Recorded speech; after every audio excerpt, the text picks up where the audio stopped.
Hello and welcome back to the Tiberian Armory series. Today we're going to be talking about the Brotherhood Subterrenes, Kane's Midgard Serpents. After the events of the First Tiberian War, the Brotherhood of Nod was fractured, left leaderless, and pushed back to their fortresses and strongholds. But it was not defeated. No, GDI, perhaps foolishly and perhaps seeing total reversal as impossible, stopped after the defeat and death of Kane and rested on their laurels. After all, what could be done? Kane's crazed death cult couldn't last much longer than a few years after his death, surely. A strange notion, after Kane converted all the world's Abrahamic religions to worship him. And then everything would go back to normal? But alas, no, the cat was out of the bag, so to say. Nothing could stop the transformation of the former independent states into the new quasi-state under Anton Slavic, and no amount of pleading or logic could convince the former Christian, Muslim, and Judaic peoples under the Kane's thrall to renounce him as their messiah. After all, had Tiberium not come? Had the apocalypse not begun? GI's lack of proper action only helped to cement the foundation of the new two-pole world, and let their true enemies, those bearing Kane's still living body, go to the ground. Underground, that is to say. In a secret laboratory where Cabal lay gestating, they suspended the living Kane, waiting for the right time to announce his recovery. When he did waken, through his trusted minion Slavic, Kane devised new ways to defeating GDI and work towards ascension. By the time of the Second Tiberian War, the world was not in the same place it was at the start of the First. Much of the world had been consumed by Tiberium, ion storms, and enormous conflagrations, tearing cities and urban sprawls apart with forests and parks. A sizable percentage of the world was dead or dying by this point, Tiberium entering water supplies and permeating the air. With this new environment, there needed to be a new strategy for traversing a world devastated by terraforming and war. Some of those new ways involved filters, breathing apparatuses, but most notable for the purposes of this video, it involved tunneling. In Tiberium's sun, 3 vehicles used this innovation: the Tic Tank, the Montauk, and the Subterranean APC, all of which are the subjects of this video. Starting with the latter, the APC is a single-tracked APC equipped with a large forward-mounted drill, which is designed to easily eat through nearly any type of terrain except for bedrock, extremely uneven stone, or reinforced concrete like the type found at bases. If it were not for the massive drill on the front, this large vehicle would likely not be something too out of the ordinary for battlefields like that of the Cold War, and likely many of their hulls were made from or based on hulls of Soviet and Allied designs in common usage in areas under Nod control before the First War. The biggest difference is in the engine, which to run one of these was truly enormous, and likely was an early adopter as the engine as a generator type system. This engine would have driven the drill, the road wheels, and heated the drill head. This is a good time to mention a concept called a subterrane, which is a type of submarine-like vehicle that was conceived of and built in the 20th century by the Soviets and possibly by the United States. It's a type of tunnel boring machine, like those I'm showing on screen, such as those used to cut channel tunnels between France and the UK, or the Gotthard Base Tunnel in Switzerland, the world's longest rail tunnel. These machines are immense and immensely complex, the first having been built by Henry Mouse, called the Mountain Slicer in 1846. It was commissioned by the King of Sardinia in 1845 to dig the Frejus rail tunnel between France and Italy through the Alps. It was built in an arms factory near Turin and consisted of 100 percussion drills mounted in the front of a locomotive-sized machine mechanically driven from the entrance to the tunnel. While the tunnel, due to lack of funding, was not completed using the drill, it was 10 years later by way of more primitive methods. The first tunneling machine to use to tunnel a substantial distance was invented in 1863 by British officer Major Frederick Edward Blanket Beaumont. His machine was improved twice, once in 1875 and once again in 1880 by Major Thomas English. The TBM was used in 1882 and 1883 to bore through 1.8 kilometers of chalk in an attempt to make a tunnel under the English Channel, with a similar machine on the French end boring 1.699 kilometers. This project was abandoned in 1883 after the British military raised fears of invasions coming through the tunnel. The device was finished by boring a railway ventilation tunnel 2 kilometers long through sandstone under the Mersey River. Many other machines have been used since on various products to produce good quality tunnels for the transport of people, goods, and water supplies. These machines are pretty wondrous by themselves, but in a way lack a bit of the vision that was alleviated with the invention of science fiction and nuclear physics. It was first broached by novelists in the late 1800s and first published in English magazines, as far as this YouTube scholar can tell, by Russian inventor Peter Raznikov.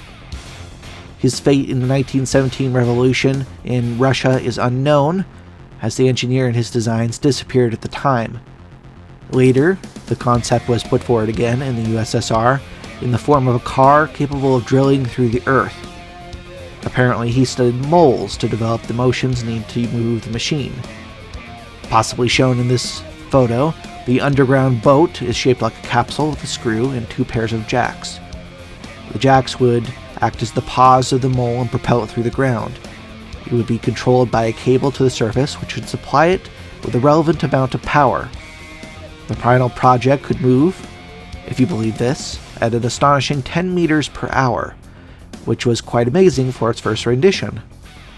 Unfortunately, this first version of the device was dropped due to lack of funding due to the outbreak of the war in Germany in World War II.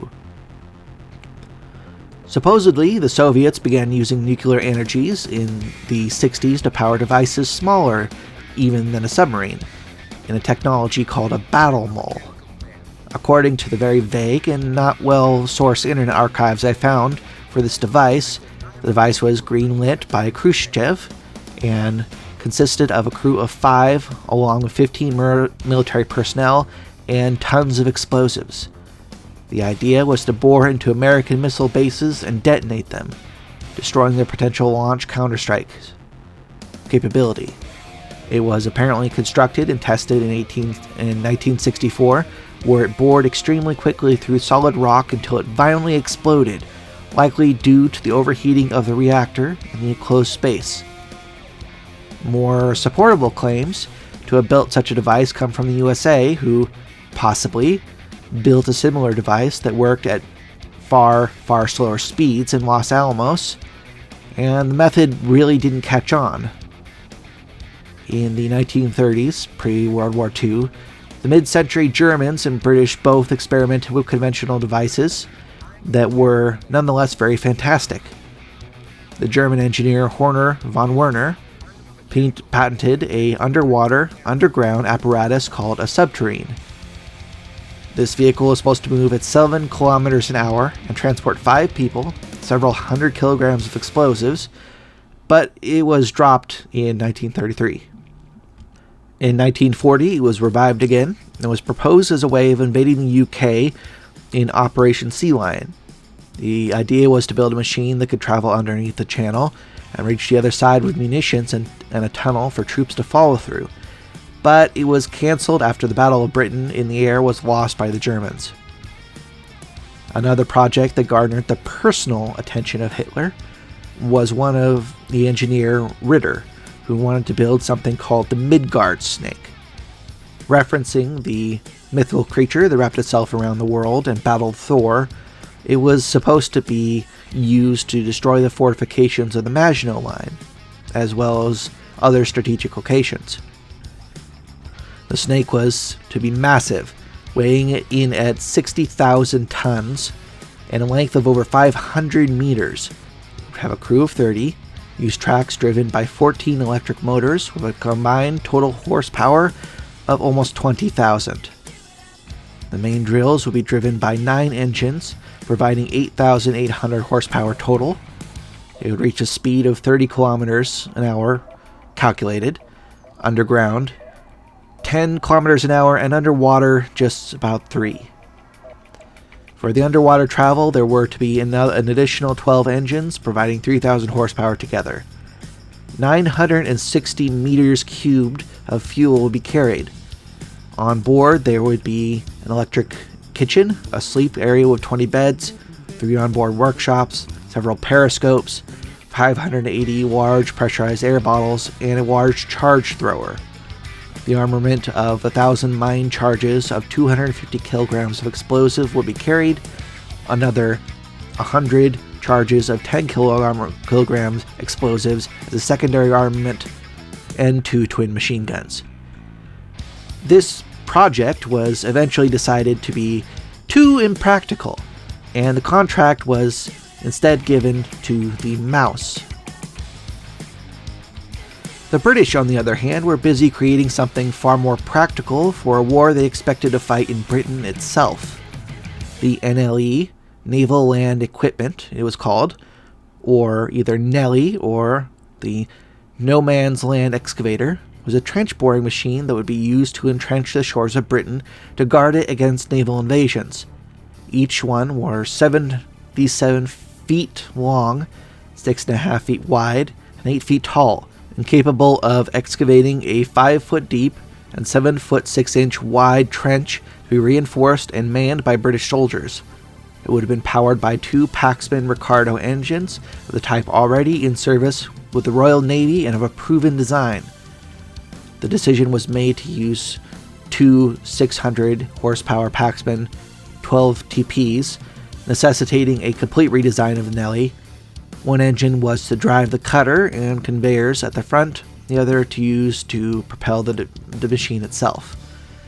After Dunkirk, however, the project was canned and the models were scrapped.